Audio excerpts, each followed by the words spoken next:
বৃদ্ধ ভক্তকে লুকিয়ে লুকিয়ে অনুসরণ করছিলেন স্বয়ং শ্রীকৃষ্ণ।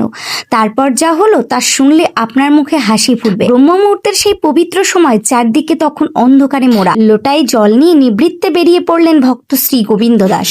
তিনি ভাবলেন এখন মঙ্গল আরতি হতে অনেক সময় আছে, শান্তিতেই ফিরে আসব। কিন্তু যাকে তিনি প্রাণের থেকেও বেশি ভালোবাসেন সেই নন্দলাল সব বুঝে ফেলেছেন। মন্দিরে তখন আধা ঘন্টা বাকি। হঠাৎ কানহার চোখ খুলে গেল, মুখে দুষ্টু এক মৃদু হাসি। আচ্ছা, গোবিন্দ দাস একা একা যাবে, আজ একটু লীলা করা যাক।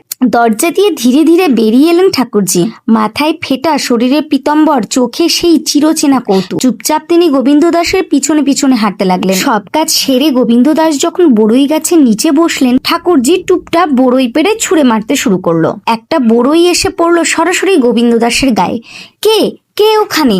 চারদিক নিস্তব্ধ। কিছুক্ষণ পর আবার আর একটা বড়ই এসে পড়ল, কখনো ডান দিক কখনো বাদিক। বেচারা গোবিন্দ দাস ভীষণ অস্থির হয়ে উঠলেন। হঠাৎ তার চোখে পড়ল এক কোণে দাঁড়িয়ে আছেন পীতম্বর পরিহিত অপূর্ব এক শ্যাম সুন্দর, মুখে দুষ্টু হাসি, চোখে প্রেমের ঝিলিক। আরে কানাইয়া লালা, তুই এসেছিস নাকি? ঠাকুরজি শুধু মৃদু হেসে চলেছেন, কিন্তু পরেক্ষণে গোবিন্দ দাসের মনে সংকোচ জাগলো। আমি তো এখনো অসুচি অবস্থায়। এই ভাবনা আসতেই ঠাকুরজির মুখটা হয়ে গেল গম্ভীর। আমি তো তোকে সখা বলে মানি, আর তুই আমাকে দূরের পরব্রহ্ম ভাবছিস? গোবিন্দ দাস সঙ্গে সঙ্গে বুঝে গেলেন লীলার রহস্য। তিনি হেসে বললেন, আচ্ছা লালা, তাহলে তোকে ধরেই ফেলবো। এই বলে শুরু হলো অপূর্ব এক লীলা। সামনে শ্রীকৃষ্ণ দৌড়াচ্ছেন আর পিছনে গোবিন্দ দাস। বৃন্দাবনের সেই প্রভাত ভরে উঠল দুই বন্ধুর হাসি আনন্দে। গোবিন্দ দাসের সঙ্গে ছোট্ট কানাইয়ের এই লীলাটা যদি ভালো লেগে থাকে তাহলে অবশ্যই লাইক ও সাবস্ক্রাইব করুন।